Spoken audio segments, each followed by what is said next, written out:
ಬಯಲಮೂರ್ತಿ ವ್ಯೋಮಕಾಯ ಅಲ್ಲಮ ಪ್ರಭುದೇವರನ್ನ, ವಿಶ್ವದ ಎಲ್ಲ ಸಾಧು ಸಂತರನ್ನ ಸ್ಮರಿಸುತ್ತಾ ಅವರ ಶ್ರೀಪಾದಗಳಿಗೆ ಅನಂತ ಕೋಟಿ ಪ್ರಣಾಮಗಳನ್ನು ಸಲ್ಲಿಸುತ್ತಾ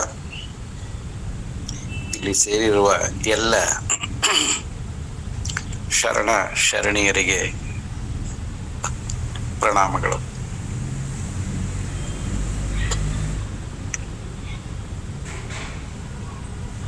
ಚಾಮರಸನ ಪ್ರಭುಲಿಂಗ ಲೀಲೆಯ ಸಿದ್ಧರಾಮ ಎಂಬ 13ನೆಯ ಗತಿ ಅಧ್ಯಾಯದಲ್ಲಿ ನಾವು ಇಲ್ಲಿಯವರೆಗೆ ಅಲ್ಲಮ ಪ್ರಭು ಮತ್ತು ಸಿದ್ಧರಾಮ ಶಿವಯೋಗಿಗಳ ಒಂದು ಸಂವಾದ ರೂಪದ ದೃಶ್ಯ ಮಹಾಕಾವ್ಯ, ಆ ದೃಶ್ಯ ಮಹಾಕಾವ್ಯದಲ್ಲಿ ಅಲ್ಲಲ್ಲಿ ಶಿವಯೋಗದ ದರ್ಶನ ಮಡುಗಟ್ಟಿ ನಿಂತಿರ್ತದ. ಅಂತಹ ಆ ಶಿವಯೋಗವನ್ನ ನನ್ನ ಅರಿವಿಗೆ ಬಂದಷ್ಟು ನಾನು ಪೂರ್ತಿಯಾಗಿ ಆ ತಾತ್ವಿಕ ಚಿಂತನೆಗೆ ಕೈ ಹಾಕದೆ ಇಲ್ಲಿ ಕಾವ್ಯವನ್ನ ಇಟ್ಟುಕೊಂಡು ಮತ್ತು ಇಲ್ಲಿ ಒಂದು ದೃಶ್ಯ, ಒಂದು ಪ್ರಪಂಚವನ್ನ ಚಾಮರಸ ಕವಿ ಚಿತ್ರಿಸಿದ್ದಾನೆ. ಆ ದೃಶ್ಯ ಕಾವ್ಯವನ್ನೇ ಗುರಿಯಾಗಿಟ್ಕೊಂಡು ಅಲ್ಲಲ್ಲಿ ಬರುವ ಆ ದರ್ಶನದ ಭಾಗಗಳನ್ನ ನನಗೆ ನನ್ನ ಮಿತಿಗೆ ಸಿಲುಕಿದ ರೀತಿಯಲ್ಲಿ ಹಂಚಿಕೊಳ್ಳುವ ಪ್ರಯತ್ನವನ್ನ ಮಾಡ್ತಾ ಇದ್ದೇನೆ.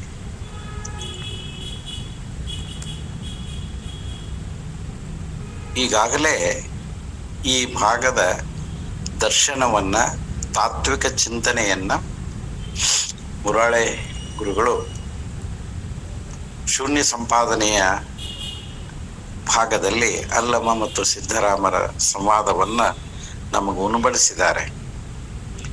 ಆ ಒಂದು ನೆಲೆಗಟ್ಟು ಇರೋದರಿಂದ ಈ ಕೇಳುಗರಲ್ಲಿ ನಾನು ಕೇವಲ ಈ ಚಾಮರಸನ ದೃಷ್ಟಿಯಲ್ಲಿ ಈ ಸಂವಾದ ಹೇಗಿತ್ತು, ಅವರ ದರ್ಶನ ಹೇಗಿತ್ತು ಅನ್ನೋದ್ರ ಕಡೆಗೆ ಮಾತ್ರ ನಾನೊಂದಿಷ್ಟು ಗಮನ ಕೊಟ್ಟಿದ್ದೇನೆ.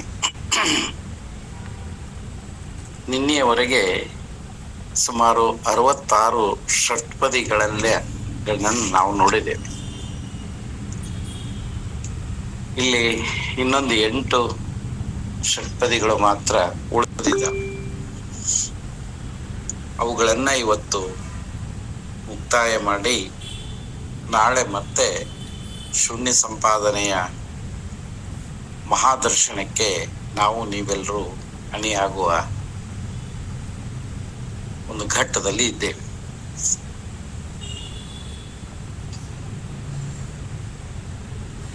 ಸಿದ್ಧರಾಮ ಶಿವಯೋಗಿಗೆ ಬಹಿರಂಗದ ಶುದ್ಧಿ, ಅಂತರಂಗದ ಶುದ್ಧಿ, ಇವುಗಳ ವಿವರಗಳನ್ನ ಅಲ್ಲಮ ಪ್ರಭುಗಳು ಹೇಳ್ತಾ ಹೋಗ್ತಾರೆ. ಆ ಹೇಳ್ತಾ ಹೋಗುವ ಅವರಿಗೆ ಒಂದು ಬುದ್ಧಿ ಹೇಳ್ತಕ್ಕಂಥ, ತಿಳಿ ಹೇಳ್ತಕ್ಕಂತಹ, ತತ್ವಬೋಧೆ ಮಾಡತಕ್ಕಂತಹ ಆ ಸನ್ನಿವೇಶ ಅದು ಕೇವಲ ಸಿದ್ಧರಾಮ ಶಿವಯೋಗಿಗೆ ಮಾತ್ರವಾಗಿರದೆ ಆಸಕ್ತರಿಗೆ ಎಲ್ಲರಿಗೂ ಕೂಡ ಇದಾಗಿದೆ ಅಂತ ನಾನು ಭಾವಿಸ್ಕೊಳ್ತೇನೆ. ನಮಗೂ ಕೂಡ ಹೌದು. ಇದು ಸಿದ್ದರಾಮೇಶ್ವರರ ಸಂದೇಹಗಳು ನಮ್ಮ ಸಂದೇಹಗಳೇ. ಸಿದ್ದರಾಮೇಶ್ವರರು ಬಾಹ್ಯದಲ್ಲಿ ಹೇಗೆ ಒಂದು ಕರ್ಮಯೋಗದಲ್ಲಿ ಸಿಲುಕಿದ್ರು, ಕರ್ಮಯೋಗದಲ್ಲಿ ಅವರು ನಿರತರಾಗಿದ್ರು, ನಾವು ಕೂಡ ಯಾವ್ಯಾವುದೋ ಒಂದು ರೀತಿಯಲ್ಲಿ ನಿರತರಾಗಿರ್ತಕ್ಕಂಥವ್ರೆ. ಅದು ಇರಬೇಕು.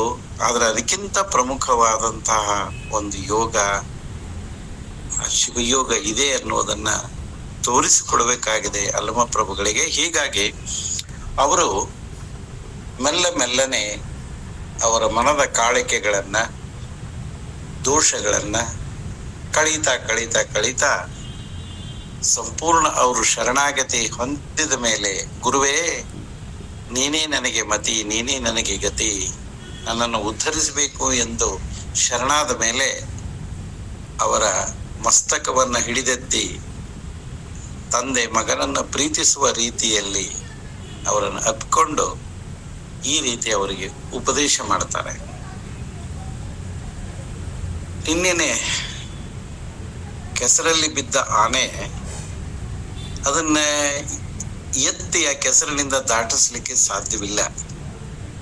ಯಾಕಂದ್ರೆ ಅದು ಮಹಾಭಾರವಾಗಿರ್ತಕ್ಕಂಥದ್ದು. ಅದು ತನ್ನ ಭುಜಬಲದ ಶಕ್ತಿಯಿಂದಲೇ ಅಲ್ಲಿಂದ ಕಿತ್ತುಕೊಂಡು ಬರಬೇಕು. ಹಾಗೇನೆ ನೀನು ಕೂಡ ನಿನ್ನ ಪ್ರಯತ್ನದಿಂದನೇ ಯಾವ ಬಂಧನದಲ್ಲಿ, ಕರ್ಮ ಬಂಧನದಲ್ಲಿ ಸಿಲುಕಿದ್ದೀಯೋ ಅಲ್ಲಿಂದ ನೀನು ಹೊರಗೆ ಬರ್ಬೇಕಾದ್ರೆ ನೀನೇ ಅದನ್ನ ಪ್ರಯತ್ನ ಮಾಡಬೇಕು. ನೀನೆ ತಪ್ಪಿದ ನಿನ್ನ ನಿಜವನ್ನು ನೀನೇ ಸಾಧಿಸಿ ಕಂಡೆಯಾದಳೆ, ನೀನೇ ಸದ್ಯೋನ್ಮುಕ್ತನೈ ರಾಮಯ್ಯ ಕೇಳೆಂದ. ನಿನ್ನ ಭಾಗದಲ್ಲಿ ಮುಂದುವರಿದ ಭಾಗ, ರಾಯನಾರೋಗಿಸುವ ಸುಧೆಯನು ನಾಯಿಗಿಕ್ಕದೆ ತನ್ನ ಚಿತ್ತೋಪಾಯವನ್ನು ಕೇಡುಳ್ಳ ಕರ್ಮದ ಕೋಟಲೆಗೆ ಬೀಯ ಮಾಡದೆ ಆತ್ಮಲಿಂಗದ ಬಾಯಲ್ಲಿ ಅರ್ಪಿಸಲಾಪೆಯಾದಡೆ ಮಾಯೆಯನ್ನು ನೀ ಗೆಲುವೆಯ ಈ ರಾಮಯ್ಯ ಕೇಳೆಂದ. ಮಾಯೆಯನ್ನ ನೀನು ಹೇಗೆ ಗೆಲ್ತೀಯ, ಗೆಲ್ಲುವ ಬಗೆ ಹೇಗೆ ಅನ್ನೋದನ್ನ ಬಹಳ ಸಂಕ್ಷಿಪ್ತವಾಗಿ ಸೂಕ್ಷ್ಮವಾಗಿ ತಿಳಿಸಿಕೊಡ್ತಾರೆ ಅಲ್ಲಮ ಪ್ರಭುಗಳು.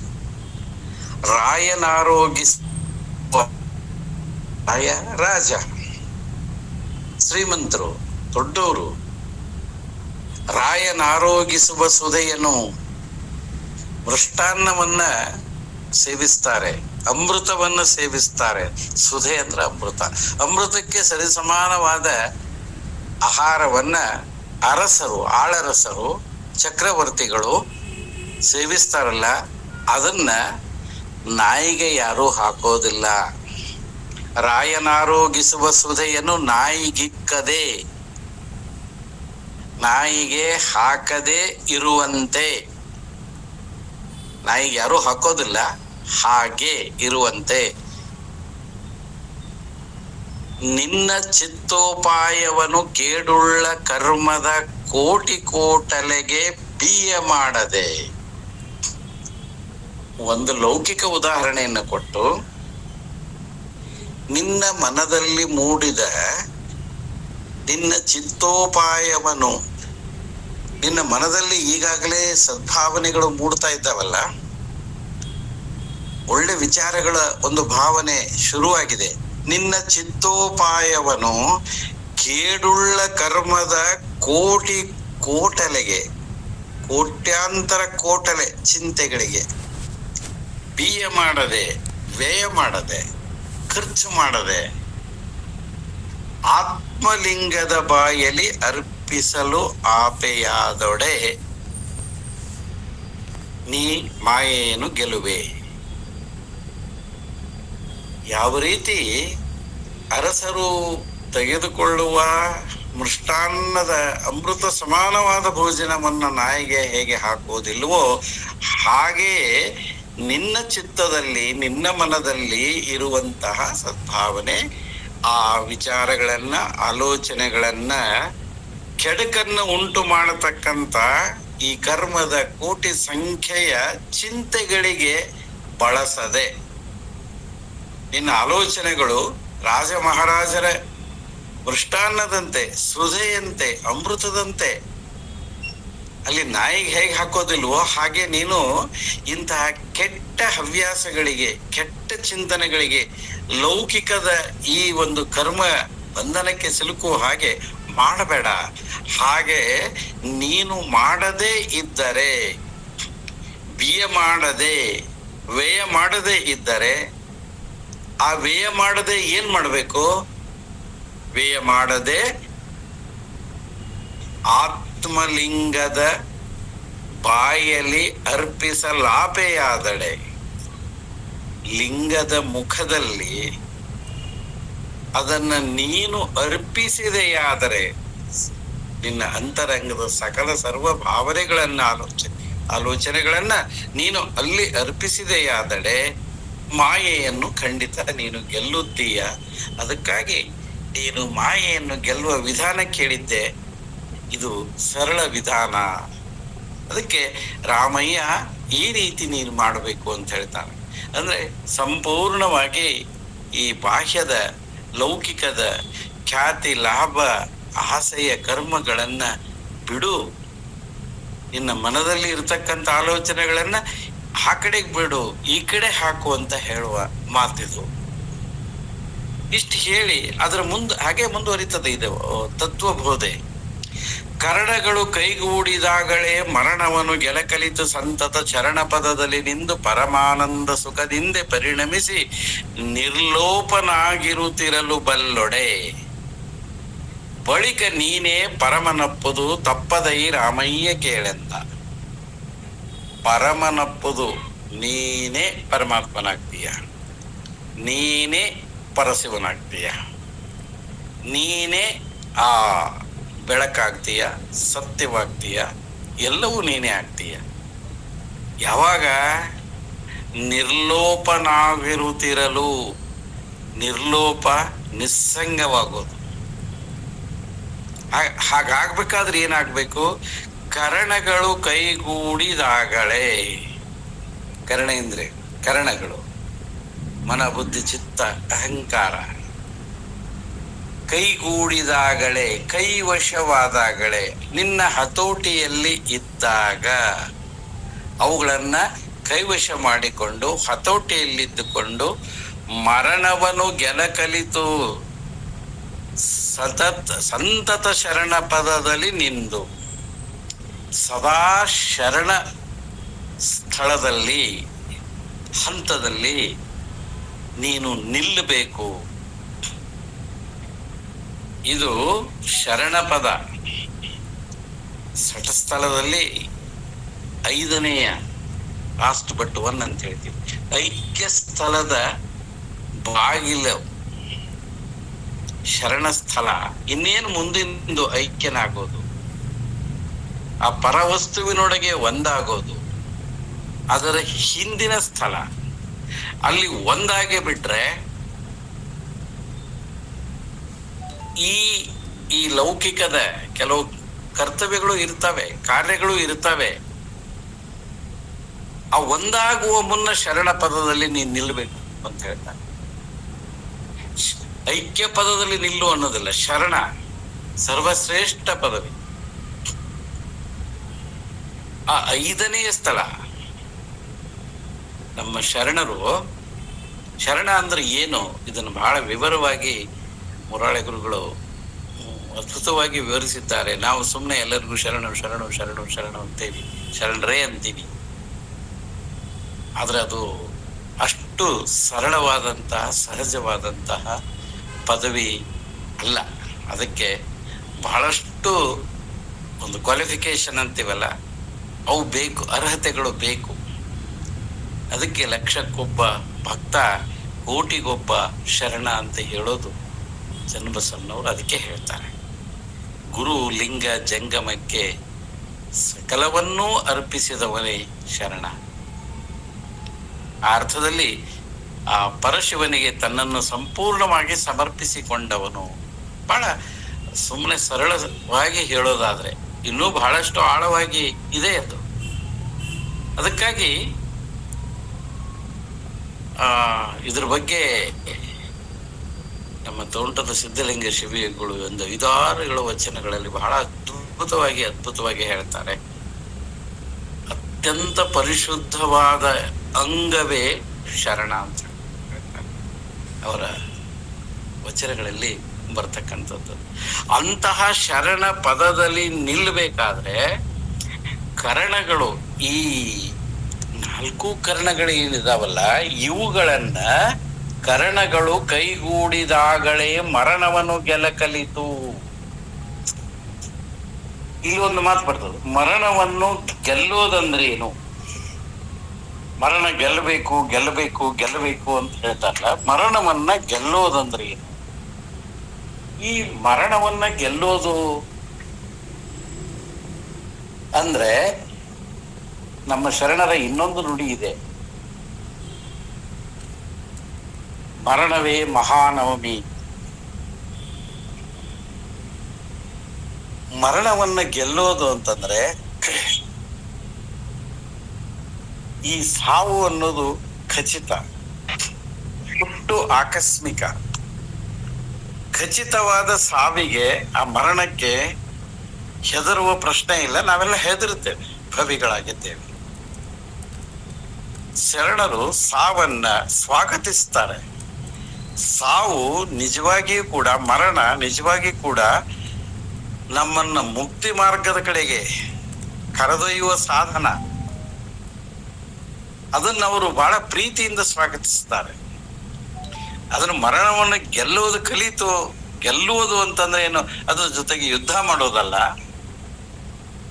ಆ ಮರಣವನ್ನ ಬಹಳ ಪ್ರೀತಿಯಿಂದ ಸ್ವಾಗತಿಸ, ಅದು ಬೇರೆ ಅಲ್ಲ. ಅದು ಈ ಸ್ಥೂಲ ಶರೀರವನ್ನ ಕಳಚಿ ಇನ್ನೊಂದಕ್ಕೆ, ಮುಂದಿನ ಪಯಣಕ್ಕೆ ದಾರಿ ಮಾಡಿಕೊಡ್ತಕ್ಕಂಥ. ಅದಕ್ಕಾಗಿ ಅದನ್ನ ಗೆಲ್ಲೋದಂದ್ರೆ ಅದರ ಜೊತೆ ಇರೋದು, ಅದರ ಜೊತೆಗಿದ್ದು ಸಂಭ್ರಮಿಸೋದು, ಹಬ್ಬ ಮಾಡೋದನ್ನು ಅರ್ಥ. ಎಚ್ ಸಿ ಮಹದೇವಪ್ಪ ಅನ್ನುವಂಥದ್ದು ಶಾಸ್ತ್ರ ಪ್ರೊಫೆಸರ್ ಒಂದು ಕಡೆ ಬರೀತಾರೆ, ಶರಣರು ಹೇಳಿದ್ದು ಅಂದ್ರೆ ಗೆಲ್ಲೋದಲ್ಲ, ಮಹಾನವಮಿಯಂತೆ ಅದರ ಜೊತೆಗಿದ್ದು ಸಂಭ್ರಮಿಸುವುದು, ಸಾವನ್ನು ಸಂಭ್ರಮಿಸ್ತಕ್ಕಂಥ ಕೆಲಸ. ಆ ಕೆಲಸವನ್ನ ಮಾಡಬೇಕು. ಅದಕ್ಕೆ ಮರಣವನ್ನು ಗೆಲ್ಲಕಲಿತು ಸತತ ಬಿಟ್ಟು ಬಿಡದೆ ಕಂಟಿನ್ಯೂಸ್ ಆಗಿ ಶರಣ ಪದದಲ್ಲಿ ನಿಂದು, ಬಹಳ ಕಷ್ಟ.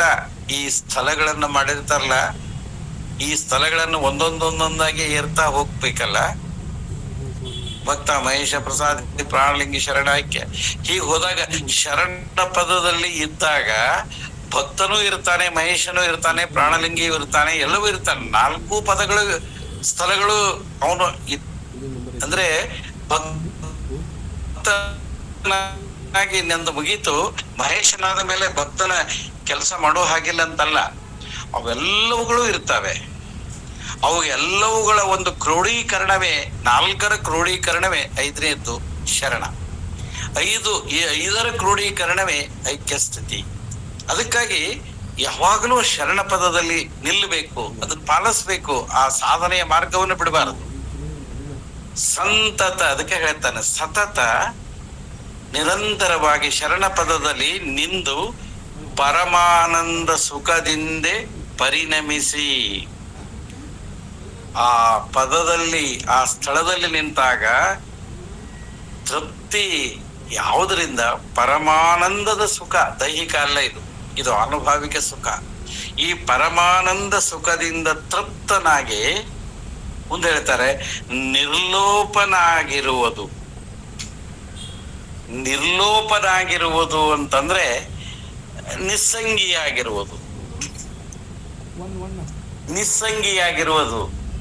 ಈ ನಿಸ್ಸಂಗಿಯಾಗಿರುವುದು ಅಂತಂದ್ರೆ ಎಲ್ಲವನ್ನೂ ಕಳಚಿಕೊಳ್ಳುವುದು, ಯಾವುದೂ ಇಲ್ಲದ ಹಾಗಿರೋದು. ಇದಕ್ಕೆ ಒಂದು ಕಡೆಗೆ ಪ್ರಭುಗಳು ಒಂದು ವಚನದಲ್ಲಿ ಹೇಳ್ತಾರೆ, ಅಂಗವಿಲ್ಲಾಗಿ ಅನ್ಯ ಸಂಘವಿಲ್ಲಯ್ಯ, ಅಂಗವಿಲ್ಲಾಗಿ ಅನ್ಯ ಸಂಘವಿಲ್ಲಯ್ಯ, ಅನ್ಯ ಸಂಘವಿಲ್ಲಾಗಿ ಮತ್ತೊಂದ ವಿವರಿಸಲಿಲ್ಲವಯ್ಯ, ಮತ್ತೊಂದ ವಿವರಿಸಲಿಲ್ಲಾಗಿ ನಿಸ್ಸಂಗವಾಯಿತಯ್ಯ. ಗುಹೇಶ್ವರ ನಿಮ್ಮ ನಾಮವೆಂತುಟಯ್ಯ. ಎಂಥ ಮಾತುಗಳನ್ನು ಹೇಳ್ತಾರೆ. ಶರಣನಾದವ ಶಿವನಲ್ಲಿ ಬೆರೆತ ಅಂದ್ರೆ ದೇಹ ಭಾವ ಇರೋದೇ ಇಲ್ಲ, ಹೊರಟು ಹೋಗಿ ಬಿಡ್ತದ. ಅಂಗವಿಲ್ಲವಾಗಿ ಒಂದು ದೇಹ ಭಾವ ಹೊರಟೋಯ್ತು. ಯಾವಾಗ ದೇಹ ಭಾವ ಇಲ್ಲ, ದೇಹದ ಜೊತೆಗೆ ಸಂಬಂಧ ಪಡುವ ಅನ್ಯ ಸಂಘ, ಅನ್ಯ ವಿಷಯಗಳಿದಾವಲ್ಲ, ಜಡ ವಿಷಯಗಳು, ಆ ಅನ್ಯ ವಿಷಯಗಳು ಅವು ಇಲ್ಲ, ದೇಹ ಭಾವವೂ ಇಲ್ಲ. ದೇಹ ಭಾವಕ್ಕೆ ಅಂಟಿಕೊಳ್ಳುವಂತಹ ಅನ್ಯ ವಿಷಯಗಳು ಇಲ್ಲ, ಅನ್ಯ ಸಂಘವಿಲ್ಲಯ್ಯ. ಮತ್ತು ಅನ್ಯ ಸಂಘವಿಲ್ಲಾಗಿ ಮತ್ತೊಂದು ವಿವರಿಸಲಿಲ್ಲವಯ್ಯ. ಅಂಥವನಿಗೆ ಈ ಭಿನ್ನ ವಸ್ತುಗಳ ಭಾವವೇ ಇಲ್ಲ, ಅವುಗಳ ಸಂಘವೇ ಇಲ್ಲ. ಹೀಗಾಗಿ ಅವನಿಗೆ ಯಾವುದು ಮತ್ತೊಂದು ಮುಗದೊಂದು ಪ್ರತ್ಯೇಕವಾಗಿ ಏನೂ ಕಾಣುವುದೇ ಇಲ್ಲ. ಯಾಕಂದ್ರೆ ಅವನಿಗೆ ಶಿವನಲ್ಲದೆ ಬೇರಾವುದೂ ಕಾಣುವುದಿಲ್ಲ. ಮತ್ತೊಂದು ವಿವರಿಸಲಿಲ್ಲಾಗಿ ನಿಸ್ಸಂಗವಾಯಿತಯ್ಯ ಗುಹೇಶ್ವರ. ಇದು ನಿಶ್ಚಿಂತನಾದಂತಹ, ನಿಸ್ಸಂಗಿಯಾದಂತಹ ಶರಣನ ಸ್ಥಿತಿ ಇದು. ಅಂತಹ ಶರಣ ಏನಿದಾನಲ್ಲ, ಆ ಶರಣನ ಪದವಿಯಲ್ಲಿ ನಿಂತವ ನಿಸ್ಸಂಗಿಯಾಗಬೇಕು. ಲೋಪನಾಗಿರುತ್ತಿರಲು ಬಲ್ಲೊಡೆ, ಅದನ್ನ ಅರಿತುಕೊಂಡದ್ದೇ ಆದರೆ ಬಳಿಕ ನೀನೇ ಪರಮನಪ್ಪುದು ದೇವ. ನೀನೇ ಪರವಸ್ತುವಾಗ್ತೀಯ, ನೀನೇ ದೇವನಾಗ್ತೀಯ, ನೀನೇ ಅಂದ್ರೆ ಐಕ್ಯ ಸ್ಥಿತಿಗೆ ಹೋಗ್ತೀಯ. ಶರಣ ಪದವಿಯಲ್ಲಿ ನಿಂದು ಈ ರೀತಿ ಎಲ್ಲವನ್ನು ಮಾಡ್ತಾ ಹೊರಟ್ರೆ ನೀನು ಹೋಗೋದು ಐಕ್ಯ ಪದವಿಗೆ. ಐಕ್ಯವಾಗೋದು ಅಂದ್ರೆ ಅವನೊಡನೆ ಒಂದಾಗುವುದು, ಬಯಲಿನಲ್ಲಿ ಬಯಲಾಗುವುದು, ಬೆಳಗಿನಲ್ಲಿ ಬೆಳಗಾಗುವುದು, ಜ್ಯೋತಿಯಲ್ಲಿ ಜ್ಯೋತಿಯಾಗಿ ಒಂದಾಗೋದು. ಅದನ್ನ ಅವರಿಗೆ ಹೇಳಿಕೊಡ್ತಾರೆ ಅಲ್ಲಮ ಪ್ರಭುಗಳು.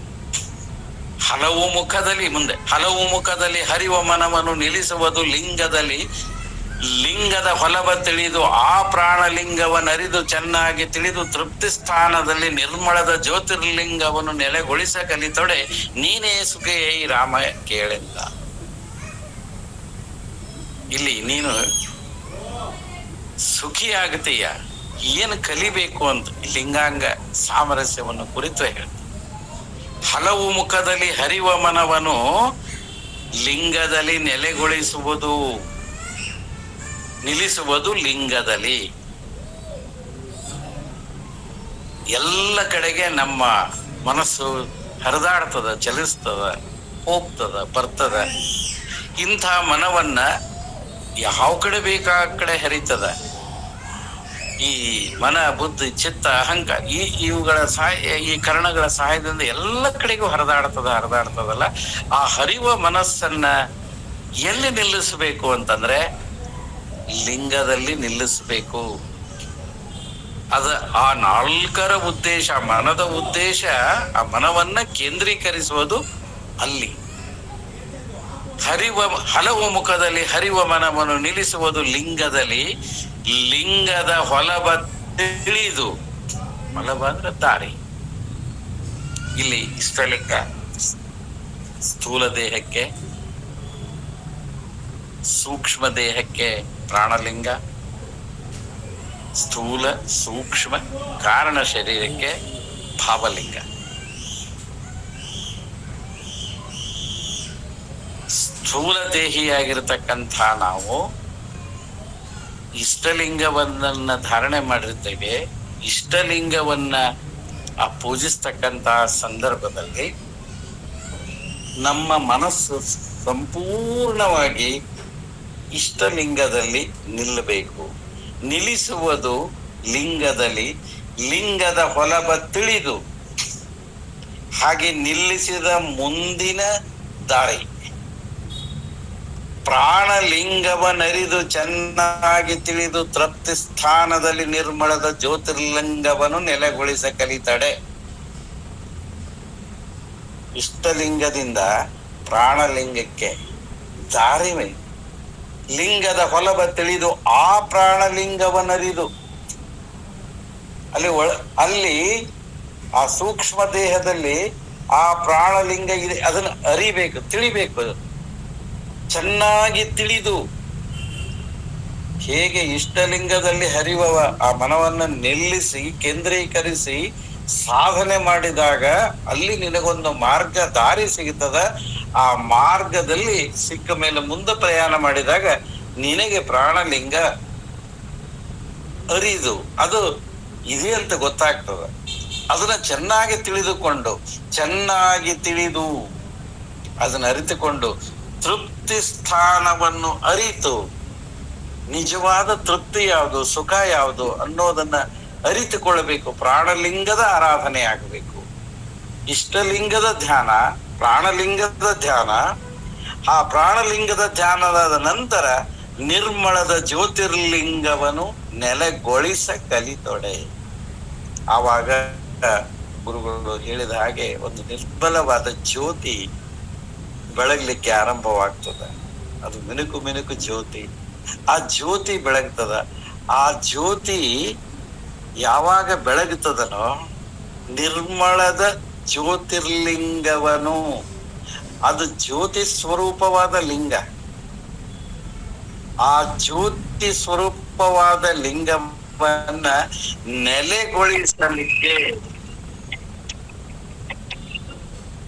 ನೆಲೆಗೊಳಿಸಲಿಕ್ಕೆ ಕಲಿತೊಡೆ ನೀನು ಸುಖಿಯೈ ರಾಮ ಕೇಳಿದ.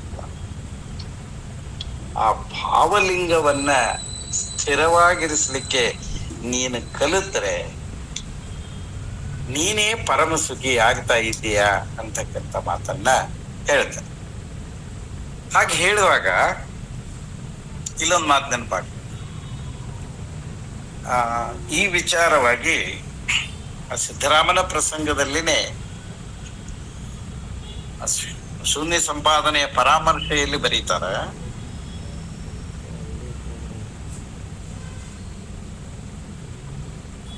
ಅಲ್ಲಿ ಚನ್ನಬಸವಣ್ಣವರು ಒಂದು ಉತ್ತರ ಕೊಡ್ತಾರೆ ಸಿದ್ದರಾಮ ಶಿವಯೋಗಿಗೆ. ಅನುಭವ ಮಂಟಪದಲ್ಲಿ ಚರ್ಚೆ.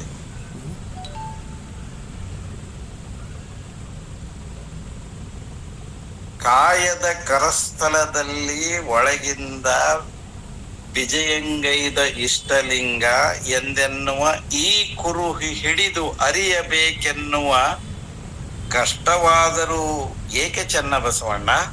ಪ್ರಶ್ನೆ.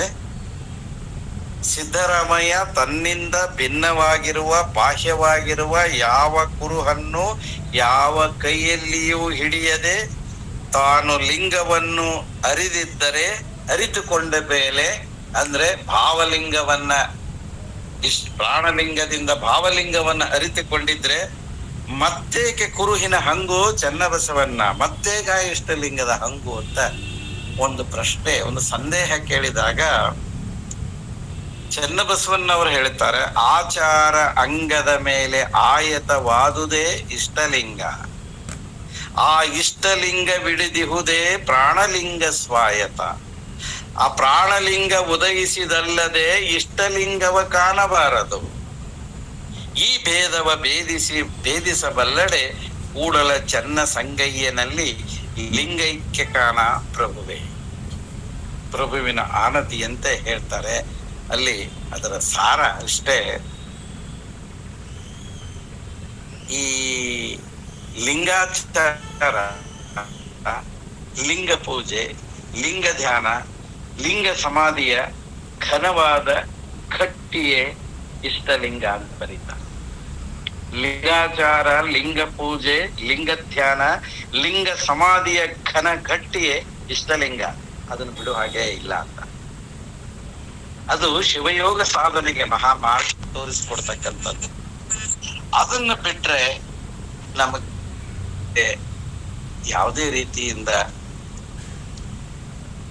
ಲಾಭ ಅನ್ನೋದಕ್ಕಿಂತ ಹೊರಗನೆ ಮುಚ್ಚಿ ಹೋಗ್ಬಿಡ್ತದಲ್ಲ, ಅದನ್ನ ಅಲ್ಲಿ ಹೇಳ್ತಾರೆ. ಅದಕ್ಕಾಗಿ ಅಲ್ಲಿ ಮುಂದೆ ಒಂದು ಮಾತು ಬರೀತಾರೆ, ಅಂತರ್ಲಿಂಗ ತಿಳಿ ತುಪ್ಪ, ಅಂತರ್ಲಿಂಗ ತಿಳಿಯಾದ ತುಪ್ಪ, ಇಷ್ಟಲಿಂಗ ಹೆರೆತ ತುಪ್ಪ.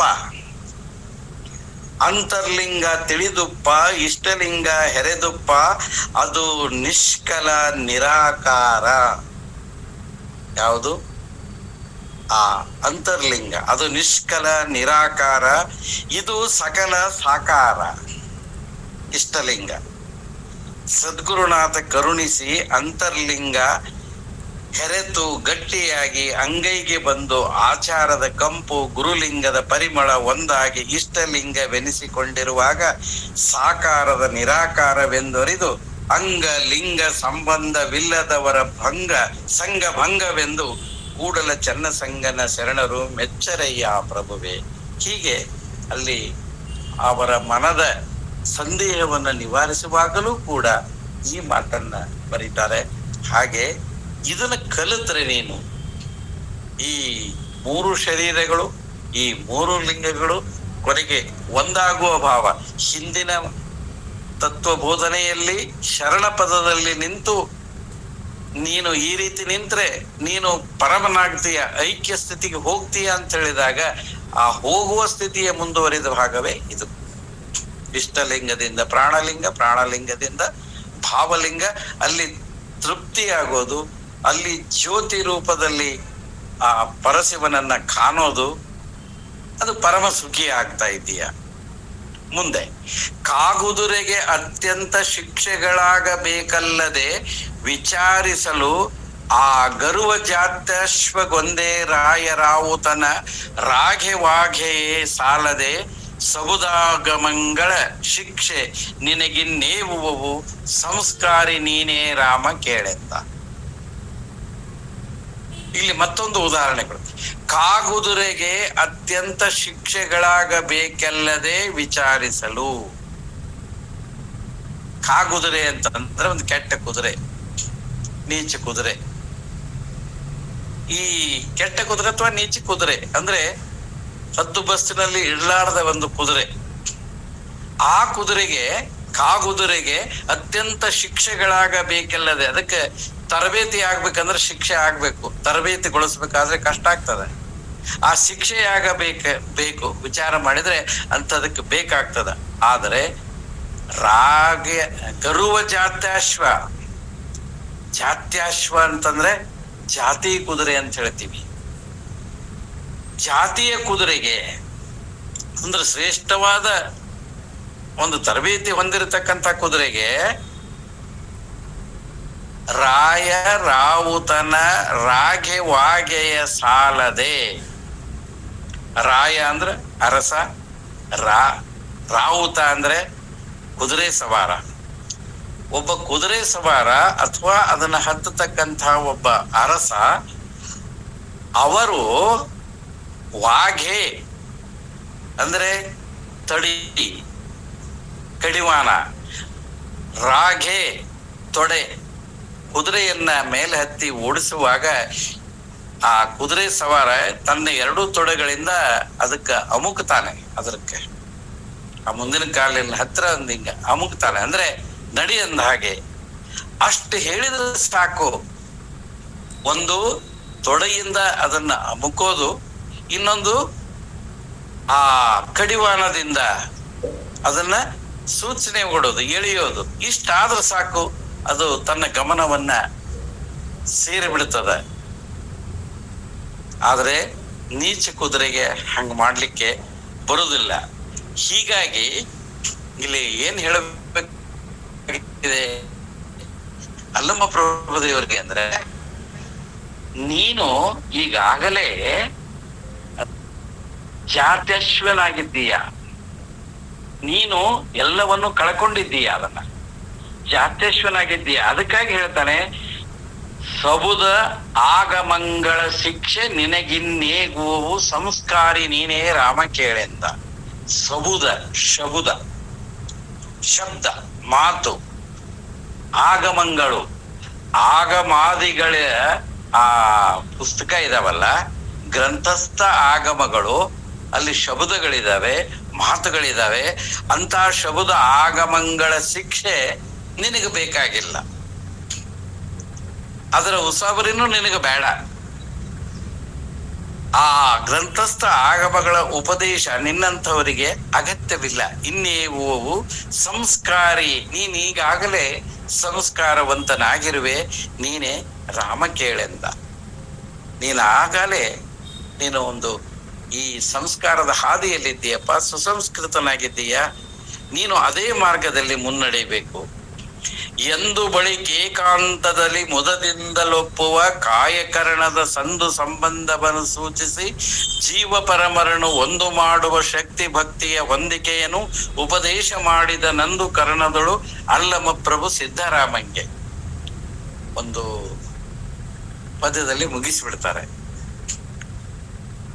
ಎಂದು ಬಳಿಕ ಏಕಾಂತದಲ್ಲಿ ಮುದದಿಂದಲೊಪ್ಪುವ, ಹೀಗೆಂದು ಅವನಿಗೆ ತಿಳಿಸಿ ಹೇಳಿ ಏಕಾಂತದಲ್ಲಿ ಅವನನ್ನು ಕರೆದು ಮುದದಿಂದಲೊಪ್ಪುವ, ಮುದ ಬಹಳ ಪ್ರೀತಿಯಿಂದ ಮುದದಿಂದ ಲೊಪ್ಪುವ ಕಾಯಕರಣದ ಸಂದು ಸಂಬಂಧವನ್ನು ಸೂಚಿಸಿ, ಬಹಳ ಶಾರ್ಟ್ ಆಗಿ ಹೇಳ್ತಾರೆ. ಯಾಕಂದ್ರೆ ಈ ವಿವರ ಮುಂದೆ ಮತ್ತೆ ಬರ್ತದೆ ಅನ್ನೋದು ಬಹುಶಃ ಚಾಮರಸರು ತಿಳ್ಕೊಂಡಿದ್ರೆ ಗೊತ್ತಿಲ್ಲ. ಯಾಕಂದ್ರೆ ಮುಂದೆ ಅಲ್ಲಿ ಇಷ್ಟಲಿಂಗದ ಅಧ್ಯಾಯ ಇದೆ, ಸಾಧಕಾಂಗದ ಅಧ್ಯಾಯಗಳು ಬರ್ತವೆ.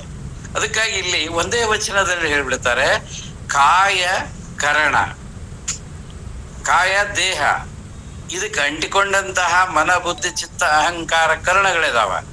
ಕಾಯ ಕರಣದ ಸಂದು ಸಂಬಂಧ, ಅವುಗಳ ರೀತಿ ನೀತಿ, ಅವುಗಳ ಸಂಬಂಧ ಸೂಚಿಸಿ ವಿವರಿಸಿ ಜೀವ ಪರಮರನು ಒಂದು ಮಾಡುವ ಶಕ್ತಿ, ಜೀವಾತ್ಮ ಮತ್ತು ಪರಮಾತ್ಮ ಇವರನ್ನ ಒಂದು ಮಾಡುವ ಶಕ್ತಿ, ಯುಕ್ತಿ, ಎರಡನ್ನೂ ಕೂಡ ಒಂದು ಕಡೆಗೆ ಏನ್ ಹೇಳ್ತಾರೆ, ಏಕಾಂತದಲ್ಲಿ ಕರೆದು ಮನ ಬುದ್ಧಿ ಚಿತ್ತ ಅಹಂಕಾರಗಳನ್ನ ಈ ಕಾಯದ ಜೊತೆಗೆ ಹೇಗೆ ಜೋಡಿಸ್ಕೊಳ್ಬೇಕು, ಹೇಗಿರಬೇಕು, ಅದರ ಸಂದು ಸಂಬಂಧಗಳನ್ನ ವಿವರಿಸ್ತಾರೆ. ವಿವರಿಸಿ ಈ ಜೀವಾತ್ಮ ಪರಮಾತ್ಮರನ್ನ ಒಂದು ಮಾಡುವ ಶಕ್ತಿ ಎಲ್ಲಿದೆ, ಅದನ್ನ ಹೇಗೆ ಜಾಗೃತಗೊಳಿಸಿಕೊಳ್ಬೇಕು ಮತ್ತು ಆ ಭಕ್ತಿಯ ಹೊಂದಿಕೆಯನ್ನು ಉಪದೇಶ ಮಾಡಿದ ನಂದು ಕರ್ಣದಳು ಅಲ್ಲಮ ಪ್ರಭು ಸಿದ್ದರಾಮಂಗೆ. ಇಂತಹ ಒಂದು ಉಪದೇಶ ಮಾಡಿ ಸಿದ್ದರಾಮ ದೇವರನ್ನ ನೇರವಾಗಿ ಅಣಿಗೊಳಿಸ್ತಾರೆ. ಆ ಶರಣ ಪದವಿಗೆ ಹೋಗುವ ಆ ಮಹಾಮಾರ್ಗದಲ್ಲಿ ತಿಳಿದುದಾಗಲೇ ಬಳಿಕ ಹೃದಯ ಸ್ಥಳದ ಮತಿ ಮಾನಸ ಸರೋವರ ಹೊಳೆದುದಾಗಲೇ ಪರಮಹಂಸನ ನೆಳಲು ನೆಲೆಗೊಂಡು ತಳಿತನಮ ಚಕ್ರಾಂಗಳ ಕುಳವನ್ನರಿದನು ಮನದ ಸಂಶಯ ಒಳಿಯಿತಲ್ಲಮ ಲಿಂಗನೊಲಿದೊಳೆ ಸಿದ್ದರಾಮಂಗೆ. ಅಲ್ಲಮ ಲಿಂಗನೊಲಿದೊಡೆ ಸಿದ್ದರಾಮಂಗೆ. ಅಲ್ಲಮ ಲಿಂಗನು ಒಲಿದಾಗ ಸಿದ್ದರಾಮನಿಗೆ ಏನೆಲ್ಲವುಗಳು ಆದವು ಅನ್ನೋದು ಒಂದು ಪದ್ಯದಲ್ಲಿ ಕಟ್ಟಿಕೊಡ್ತಾರೆ. ತಿಳಿದುದಾಗಲೇ ಬಳಿಕ ಹೃದಯ ಸ್ಥಳದ ಮತಿ, ಬುದ್ಧಿ ನೋಡಿ, ಮತಿ ಮಾನಸ ಸರೋವರ, ಬುದ್ಧಿ ಎಂಬ ಮಾನಸ ಸರೋವರ ತಿಳಿ ತಿಳಿ ತಿಳಿ ತಿಳಿ ಆಯಿತು, ನಿರ್ಮಲವಾಯಿತು. ಹೃದಯ ಸ್ಥಳದಲ್ಲಿರುವಂತಹ ಮತಿ ಎಂಬ ಅಂತರಂಗದಲ್ಲಿರುವ ಮತಿ ಎಂಬ ಬುದ್ಧಿ ಎಂಬ ಮಾನಸ ಸರೋವರ ತಿಳಿಯಾಯಿತು, ನಿರ್ಮಲವಾಯಿತು. ತಿಳಿದುದಾಗಲೇ ಬಳಿಕ ಹೃದಯ ಸ್ಥಳದ ಮತಿ ಮಾನಸ ಸರೋವರ ಹೊಳೆದುದಾಗಲೇ ಪರಮಹಂಸನ ನೆಳಲು. ಪರಮಹಂಸ ಪರವಸ್ತುವಿನೊಡನೆ ಬೆರೆತವನೇ, ಪರವಸ್ತುವಿನೊಡನೆ ಬೆರೆತ ಜ್ಞಾನಿಯೇ ಪರಮಹಂಸ. ಆ ಪರಮಹಂಸ ಮಹಾಪದವಿಗಳು ಅವೆಲ್ಲ. ಪರಮಹಂಸ ಸ್ಥಾನವನ್ನ ಅಲಂಕರಿಸಿದವರು ಅಂತ ನಾವು ಕೆಲವರನ್ನ ಗುರುತಿಸ್ತೇವೆ. ಅವರೆಲ್ಲರೂ ಈ ಸ್ಥಿತಿಗೆ ಏರಿದವರು. ಪರಮಹಂಸನ ನೋಡಿ, ಹೊಳೆದುದಾಗಲೇ, ಯಾವಾಗ ಬುದ್ಧಿ ಎಂಬ ಮಾನಸ ಸರೋವರ ತಿಳಿ ತಿಳಿ ಆಯಿತೋ ಅವಾಗ ಹೊಳೆದುದಾಗಲೇ ಪರಮಹಂಸನ ನೆಳಲು ನೆಲೆಗೊಂಡು. ಇಲ್ಲಿ ನೆಳಲು ಅನ್ನೋದು ವ್ಯಂಗ್ಯಾರ್ಥದಲ್ಲಿ ಅಥವಾ ಅದನ್ನ ನಾವು ಈ ಪಾಸಿಟಿವ್ ಆಗಿ ತೆಗೆದುಕೊಳ್ಳೆ ನೆಗೆಟಿವ್ ಅರ್ಥದಲ್ಲಿ ಬಳಸಿದ್ದಾನೆ ಅಂತ ನನಗನಿಸ್ತದ ಕವಿ. ಯಾಕಂದ್ರೆ ಪರಮಹಂಸನ ನೆರಳು ಅಲ್ಲದು, ಛಾಯೆ ಅದು. ಛಾಯೆ ಅಂದಾಗ ಅದೊಂದು ಪ್ರಕಾಶ, ಅದೊಂದು ಆವರಣ, ಅದು ಸ್ಪಾರ್ಕ್ ಅಂತೀವಲ್ಲ. ಯಾವಾಗ ಈ ಹೃದಯವೆಂಬ ಸ್ಥಳದಲ್ಲಿ ಬುದ್ಧಿ ಎಂಬ ಆ ಮಹಾ ಸರೋವರ ತಿಳಿ ತಿಳಿ ತಿಳಿ ತಿಳಿ ಆಯ್ತು, ಅಲ್ಲಿ ಒಮ್ಮೆ ಸ್ಪಾರ್ಕ್ ಆಯ್ತು, ಹೊಳೆದದು ಪರಮಹಂಸನ ಮಹಾಪ್ರಕಾಶ ಹೊಳೆಯಿತು ಅಂತ. ನೆಲೆಗೊಂಡು ತಳಿತ ನವಚಕ್ರಾಂಬುಜಗಳ ಕುಳವನರಿದನು. ನವಚಕ್ರಾಂಬುಜಗಳು, ಚಕ್ರ ಅಂಬುಜ ಎಷ್ಟು? 9 ಚಕ್ರ. ಅವುಗಳನ್ನ ಅರಿದನು, ಅವುಗಳ ಸ್ವರೂಪವನ್ನ ತಿಳಿದುಕೊಂಡ. ಆಧಾರ, ಸ್ವಾಧಿಷ್ಠಾನ, ಮಣಿಪೂರಕ, ಅನಾಹತ, ವಿಶುದ್ಧ, ಆಜ್ಞಾ, ಬ್ರಹ್ಮರಂಧ್ರ, ಶಿಖಾ, ಪಶ್ಚಿಮ. ಇದ್ರ ಬಗ್ಗೆ ಮುರಾಳ ಗುರುಗಳು ಬೇಕಾದಷ್ಟು ಹೇಳಿದ್ದಾರೆ, ನಮಗೆ ಪ್ರತಿಯೊಂದನ್ನು ಕುರಿತು ಹೇಳಿದ್ದಾರೆ. ಇದಕ್ಕೆ ಈ ನವಚಕ್ರವನ್ನ ಸಾಧನೆ ಮಾಡಿಕೊಂಡಂಥವ್ರು ಯಾರು, ನವಚಕ್ರ ಹೇಗಿರ್ತದ ಬಹಳ, ನಾನು ನಿನ್ನೆ ಒಂದು ಅದ್ಭುತವಾದ ವಚನ ನೋಡಿದೆ. ಚನ್ನಬಸವಣ್ಣವ್ರ ಬಗ್ಗೆ ಏನೋ ನೋಡುವಾಗ ಅಲ್ಲಿ ನವಚಕ್ರಗಳನ್ನು ಅವ್ರು ಹೇಳ್ತಾರೆ.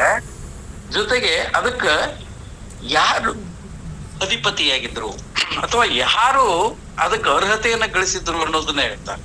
ನೋಡಿ, ಎನ್ನ ಆಧಾರ ಚಕ್ರಕ್ಕೆ ನಕಾರವಾದಾತ ಬಸವಣ್ಣ.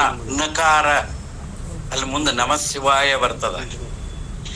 ಎನ್ನ ಆಧಾರ ಚಕ್ರಕ್ಕೆ ನಕಾರವಾದಾತ ಬಸವಣ್ಣ, ಎನ್ನ ಸ್ವಾಧಿಷ್ಠಾನ ಚಕ್ರಕ್ಕೆ ಮಕಾರವಾದಾತ ಬಸವಣ್ಣ, ಎನ್ನ ಮಣಿಪೂರ ಚಕ್ರಕ್ಕೆ ಶಿಕಾರವಾದಾತ ಬಸವಣ್ಣ, ಎನ್ನ ಅನಾಹತ ಚಕ್ರಕ್ಕೆ ವಕಾರವಾದಾತ ಬಸವಣ್ಣ, ಎನ್ನ ವಿಶುದ್ಧ ಚಕ್ರಕ್ಕೆ ಯಕಾರವಾದಾತ ಬಸವಣ್ಣ, ಎನ್ನ ಆಜ್ಞಾ ಚಕ್ರಕ್ಕೆ ಓಂಕಾರವಾದಾತ ಬಸವಣ್ಣ, ಎನ್ನ ಬ್ರಹ್ಮರಂಧ್ರಕ್ಕೆ 1052 ಅಕ್ಷರವಾದಾತ ಬಸವಣ್ಣ, ಎನ್ನ ಶಿಖಾಚಕ್ರಕ್ಕೆ ಕ್ಷಕಾರವಾದಾತ ಬಸವಣ್ಣ, ಎನ್ನ ಪಶ್ಚಿಮ ಚಕ್ರಕ್ಕೆ ಹಕಾರವಾದಾತ ಬಸವಣ್ಣ.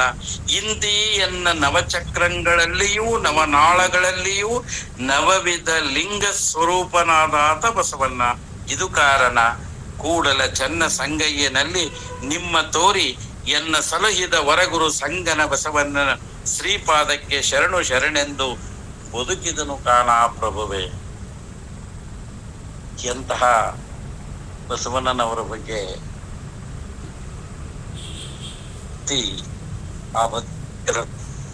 ನಾನು ಎಲ್ಲವನ್ನು ಆತನಲ್ಲಿ ಕಂಡೆ ಅಂತ ಹೇಳ್ತಕ್ಕಂಥದ್ದು. ಆ ಎಲ್ಲ ಚಕ್ರಗಳನ್ನ ಸಾಧಿಸಿದವ ಅಪ್ಪ ಬಸವಣ್ಣ ಅನ್ನೋದನ್ನ ಚನ್ನಬಸವಣ್ಣವರು ಹೇಳ್ತಾರೆ.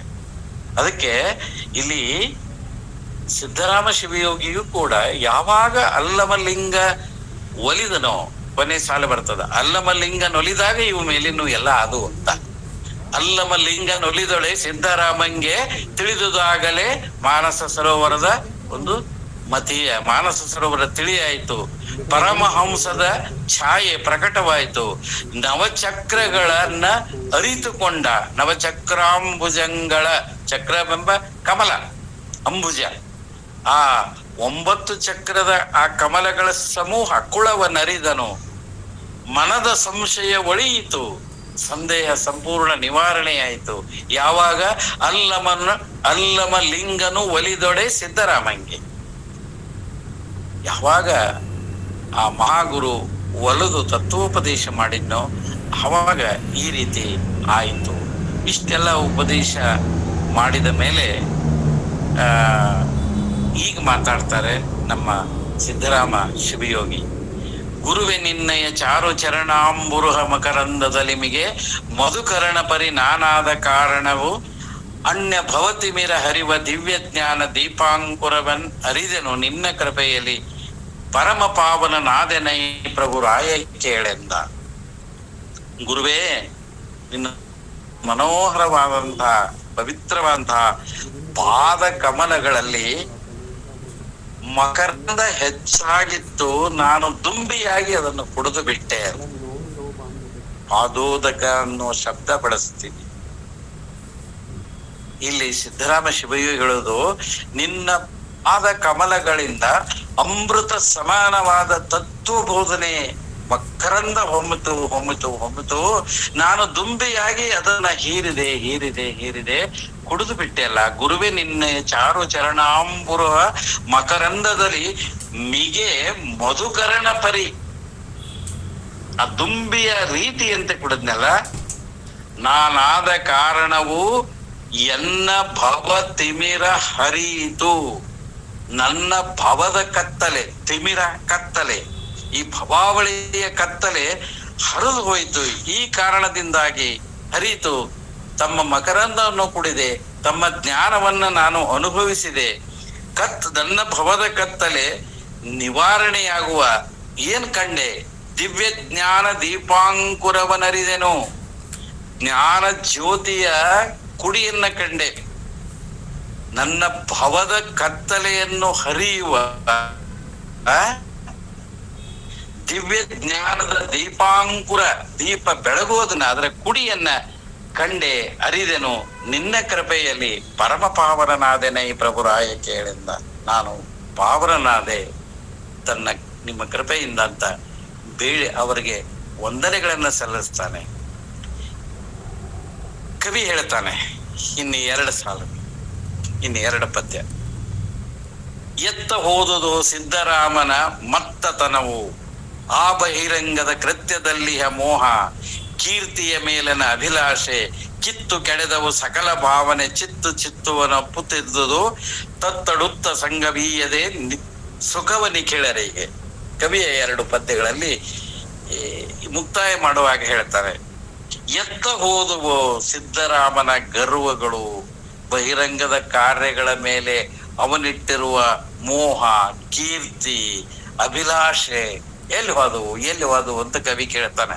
ಎತ್ತ ಹೋದವು ಸಿದ್ದರಾಮನ ಮತ್ತತನ, ಗರ್ವ, ಅಹಂಕಾರ, ಬಹಿರಂಗದ ಕೃತ್ಯದಲ್ಲಿಯ ಮೋಹ, ಕೀರ್ತಿಯ ಮೇಲನ ಅಭಿಲಾಷೆ, ಅವು ಎಲ್ಲಿ ಹೋದವು? ಅವು ಹೋದವಲ್ಲ. ಕಿತ್ತು ಕೆಡೆದವು ಸಕಲ ಭಾವನೆ, ಆ ಕಲ್ಮಶ ಭಾವನೆಗಳಿದ್ದುವಲ್ಲ, ಕಿತ್ತು ಕೆಡೆದವು, ಬಿದ್ದು ಹೋದವು, ಸರ್ವನಾಶವಾದವು. ಚಿತ್ತುವನು ಅಪ್ಪುತ್ತಿದ್ದುದು, ಮನ ಒಂದಾಯಿತು, ಜೀವ ಪರಮರ ಒಂದಾದವು. ಚಿತ್ತುವನ್ ಅಪ್ಪುತ್ತಿದ್ದುದು, ಚಿತ್ತ ಈತನ ಮನಸ್ಸು, ಚಿತ್ತು ಪರವಸ್ತು. ಚಿತ್ತುವನು ಅಪ್ಪುತ್ತಿದ್ದುದು, ಉತ್ತಡೆ ಉತ್ತಮ ಸಂಘವೀಯದೆ ಸುಖವ ನಿಖಿಳರಿಗೆ.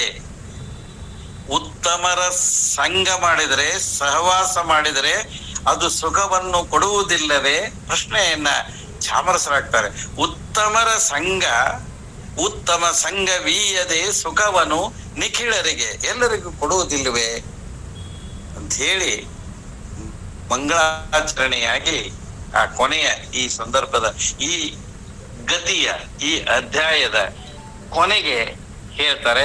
ಏನ್ ಹೇಳ್ತಾರೆ ಅಂದ್ರೆ, ಶುದ್ಧರಾಗದವರಾರು, ಸಮತೆಯ ಸಿದ್ಧಿಯಾಗದವರಾರು, ನಿರುಪಮ ಸಿದ್ಧಿಯಾಗದವರಾರು, ನಿತ್ಯವ ಪಡೆಯದವರಾರು, ಸಿದ್ಧರಾಗದವರಾರು, ಸೌಖ್ಯ ಸುಖ ಸಮೃದ್ಧಿ ಆಗದವರಾರು, ಪರಮಾರಾಧ್ಯ ಎಮ್ಮಯ ಗುರು ಗುಹೇಶ್ವರ ಲಿಂಗ ಲೀಲೆಯಲಿ. ನಮ್ಮ ಗುರು ಗುಹೇಶ್ವರ ಲಿಂಗನ ಲೀಲಾಮೃತವನ್ನ ಕೇಳಿದವರಲ್ಲಿ, ನಮ್ಮಯ ಗುರು ಗುಹೇಶ್ವರ ಲಿಂಗನ ಲೀಲೆಯಲ್ಲಿ ಪರಮ ಆರಾಧಕರಾದವರಲ್ಲಿ ಅಂತ. ಅದರ ಅರ್ಥ, ಇಲ್ಲಿಯವರೆಗೆ ನಮ್ಮ ಗುರು ಗುಹೇಶ್ವರನ ಈ ಲೀಲೆಯನ್ನ ಕೇಳಿದವರಿಗೆ, ಯಾರು ಕೇಳಿದಾರಲ್ಲ ಅವರಿಗೆ, ಅವರು ಹೀಗಾಗಲೇಬೇಕು. ಇದನ್ನ ಯಾರ್ಯಾರು ಕೇಳಿದ್ದಾರೆ? ಶುದ್ಧರಾಗದವರಾರು, ಕೇಳಿದವರೆಲ್ಲೂ ಶುದ್ಧರಾಗ್ತಾರೆ.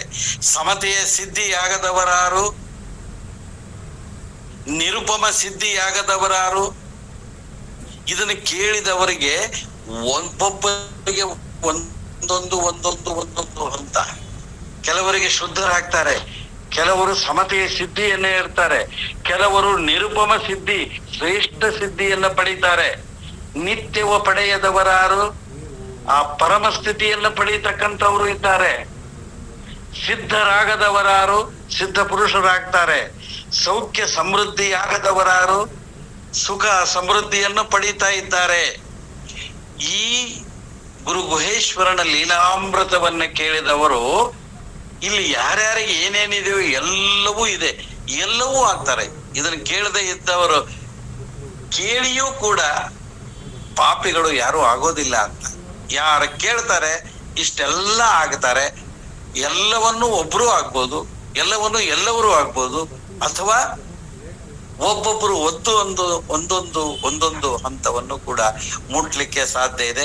ಅದಕ್ಕೆ ಇದು ಸಾಮಾನ್ಯವಲ್ಲ. ಅದಕ್ಕೆ ಆರಂಭದಲ್ಲಿ ಹೇಳ್ಯಾರ, ಸತ್ತವರ ಕಥೆಯೆಲ್ಲ ಜನನದ ಕುತ್ತದಲ್ಲಿ ಕುದಿದು ಕರ್ಮದ ಕೋಟಲೆಗೆ ಸಿಲುಕುವವರ ಹೊಲವು ತಾನಲ್ಲ. ಯಾಕೆ ಹೇಳ್ತಾರೆ ಚಾಮರಸರು ಅಂತಂದ್ರೆ ಸುಮ್ಮನೆ ಅಂತಿಂತವ್ರ ಕಥೆ ಅಲ್ಲಿದು, ಸುಮ್ಮನೆ ಹಾದಿ ಹೋಗಿ ಬೀದಿ ಹೋದವ್ರ ಕಥೆ ಅಲ್ಲ. ಇದರಲ್ಲಿ ದರ್ಶನ ಇದೆ, ಇದರಲ್ಲಿ ಶಿವಯೋಗ ಇದೆ. ಇದನ್ನ ನೀವು ಕೇಳಬೇಕು ಅಂತ ಅಲ್ಲಿ ಏನು ಹೇಳಿದ್ರು ಅದನ್ನೇ ಇಲ್ಲಿಗೆ ತಂದು ನಿಲ್ಲಿಸ್ತಾರೆ. ಈ ಪ್ರಸಂಗವನ್ನ ಕೇಳಿದರೆ ಸಾಕು, ಶುದ್ಧರಾಗ್ತೀರಾ, ಸಿದ್ಧಿ ಆಗ್ತೀರಾ, ಆಮೇಲೆ ಸಿದ್ಧರಾಗ್ತೀರಿ, ನಿತ್ಯ ಪದವಿಯನ್ನ ಪಡಿತೀರಿ, ಸುಖ ಸಮೃದ್ಧಿಯನ್ನ ಖಂಡಿತವಾಗಿ ಹೊಂತಾಯ್ತೀರಿ. ಈ ಗುಹೇಶ್ವರನ ಲಿಂಗ ಲೀಲಾಮೃತವನ್ನ ಕೇಳಿದ ನಾವು, ನೀವು ಚಾಮರಸರು ಹೇಳಿದ ಈ ಒಂದು ನಿತ್ಯೋಪಯೋಗಿ ಬಹುಪಯೋಗಿಯ ಒಂದು ಪಟ್ಟಿಯಲ್ಲಿ ಒಂದಾದರೂ ನಾವು ಬಾಧ್ಯಸ್ಥರಾದರೆ, ಒಂದಕ್ಕಾದರೂ ಬಾಧ್ಯಸ್ಥರಾದರೆ ಬಹುಶಃ ಚಾಮರಸರಿಗೆ ನಮ್ಮ ಬಗ್ಗೆ, ಅಲ್ಲಮ ಪ್ರಭುವಿಗೆ, ಸಿದ್ಧರಾಮ ಶಿವಯೋಗಿಗಳಿಗೆ ಒಂದಿಷ್ಟು ಕಿಂಚಿತ್ತು ಹೌದು ಇದನ್ನು ಕೇಳಿದವರು ಇದನ್ನ ಅನುಸರಣೆ ಮಾಡ್ತಾ ಇದ್ದಾರೆ, ಅವರಿಗೆ ಇಂಥ ಸಮೃದ್ಧಿ ಸಿಕ್ತು ಅಂತಂದಾಗ ಅವರು ಕೂಡ ಬಹಳ ಸಂತೋಷ ಪಡ್ತಾರೆ. ಅವರು ಸಂತೋಷ ಪಡುವುದು ನಾವು ಸುಖಿಯಾಗಿರುವುದನ್ನು ನೋಡಿ ಸಂತೋಷ ಪಡ್ತಾರೆ. ನಮ್ಮನ್ನ ಹರಸುವುದಕ್ಕಾಗಿ ಅವರಿದ್ದಾರೆ. ಹೀಗಾಗಿ ಆ ಒಂದು ದಾರಿಯಲ್ಲಿ ನಾವೆಲ್ಲ ಅಡಿಯಿಡೋಣ ಅಂತ ಹೇಳ್ತಾ, ಸುಮಾರು 8-9 ದಿವಸಗಳವರೆಗೆ ನನ್ನ ಮತಿಗೆ ಎಷ್ಟು ದಕ್ಕಿದೆಯೋ ಅಷ್ಟನ್ನ, ನನಗೆ ಸಂಪೂರ್ಣವಾಗಿ ಇದರಲ್ಲಿ ಇನ್ನೂ ತೃಪ್ತಿ ಇಲ್ಲ. ಯಾಕಂದ್ರೆ ನನಗ ಒಂದು ಭರವಸೆ ಇತ್ತು, ಏನು ಅಂದ್ರೆ ಮುರಾಳೆ ಗುರುಗಳು ಈಗಾಗಲೇ ಒಂದು ಸಮತಟ್ಟಾದ ಫೌಂಡೇಶನ್ ಹಾಕಿಬಿಟ್ಟಿದ್ದಾರೆ. ಆ ದರ್ಶನದ ಒಂದು ಫೌಂಡೇಶನ್ ಇತ್ತಲ್ಲ, ಅದರ ಮೇಲೆ ಈ ಲೀಲಾ ವಿನೋದ, ಚಾಮರಸನು ಹೇಳಿದ್ದ ಲೀಲಾ ವಿನೋದ ಒಂದು ಕಥಾನಕವನ್ನ ಅಷ್ಟೇ ಮಾಡಿದ್ರೆ ಸಾಕು. ಯಾಕಂದ್ರೆ ಅಲ್ಲಿ ಬೇಸ್ಮೆಂಟ್ ಇದೆ, ಅದಕ್ಕೂ ಈ ಕಥಾನಕಕ್ಕೂ ದೃಶ್ಯಾವಳಿಗೂ ಒಂದಿಷ್ಟು ಲಿಂಕ್ ಅನ್ನ ನಾವು ಕೊಟ್ಕೊಂಡ್ರೆ ಬಹುಶಃ ಸಾರ್ಥಕ ಆಗ್ತದ ಅನ್ನುವ ಒಂದು ದೊಡ್ಡ ಧೈರ್ಯದಿಂದ ನಾನು ಈ ಕೆಲಸ ಮಾಡಿದ್ದೇನೆ. ಇದರಲ್ಲಿ ಲೋಪದೋಷಗಳು ಖಂಡಿತ ಇದ್ದೇ ಇರ್ತವೆ, ಇಲ್ಲ ಅಂತ ನಾನು ಹೇಳೋದಿಲ್ಲ. ಅದಕ್ಕೆ ಅವೆಲ್ಲವುಗಳನ್ನ ತಿದ್ದಿಕೊಳ್ಳುವ, ಅದಕ್ಕೆ ಅದನ್ನ ಸೇರಿಸ್ಬೇಕು. ಮುರಾಳೆ ಗುರುಗಳು ಇವತ್ತು ಜಾಯಿನ್ ಆಗಿದ್ದಾರೆ. ಇದಕ್ಕೆ ಏನಾದರೂ ಇದ್ರೆ ಸೇರಿಸಿದ್ರೆ ನನ್ನ ಭಾಗ್ಯ. ಯಾಕಂದ್ರೆ ನಾನು ತಿದ್ದುಕೊಳ್ಳಿಕ್ಕೆ, ನಾನು ಮತ್ತಷ್ಟು ಸೇರಿಸಿಕೊಳ್ಳಿಕ್ಕೆ ಇನ್ನೂ ನನಗೆ ಅನುಕೂಲ ಆಗ್ತಾ ಇದೆ. ಮುಂಬರುವ ಮತ್ತೊಮ್ಮೆ ಇದನ್ನ ಅಧ್ಯಯನ ಮಾಡುವ ಸಂದರ್ಭದಲ್ಲಿ ಮತ್ತಷ್ಟು ಹೆಚ್ಚಿನ ಅಂಶಗಳು ಸೇರಿಕೊಂಡ್ರೆ ನನಗೂ ವೇಷ್ಟಿಯಾಗಿ ನನಗೂ ಉಪಯೋಗ, ಸಮಷ್ಟಿಯಾಗಿ ಕೇಳುಗರಿಗೂ ಒಂದಿಷ್ಟು ಉಪಯೋಗ. ಇದು ಎಲ್ಲವೂ ಕೂಡ ಆ ಗುರು ಅಲ್ಲಮರ ಕೃಪೆ. ಇಲ್ಲಿ ನನ್ನದನ್ನೋದು ಏನೂ ಇಲ್ಲ. ನನ್ನ ಮತಿಗೆ ಹಾಕಿದವರು ಅಲ್ಲಮರೆ. ಅವ್ರೇನು ಹಾಕಿದ್ರೋ ಅದನ್ನ ನಿಮ್ಮ ಕಿವಿಗೆ ಮುಟ್ಟಿಸ್ತಾ ಇದ್ದೀನಿ. ಈ ಎಲ್ಲ ನುಡಿಗಳನ್ನ ಮತ್ತೆ ಆ ಸದ್ಗುರುವಾದ ಅಲ್ಲಮ ಪ್ರಭುಗಳ ಪಾದಕ್ಕೆ ಸಮರ್ಪಿಸುತ್ತಾ ನನ್ನ ಮಾತಿಗೆ ಮಂಗಳ ಹಾಡ್ತಾ ಇದ್ದೇನೆ. ಎಲ್ಲರಿಗೂ ಮತ್ತೊಮ್ಮೆ ಶರಣಾರ್ಥಿಗಳು. ಧನ್ಯವಾದಗಳ್ರಿ ಅಪ್ಪಾಜಿ. ಅತ್ಯಂತ ಅಪರೂಪವಾದಂಥ ಚಿಂತನ.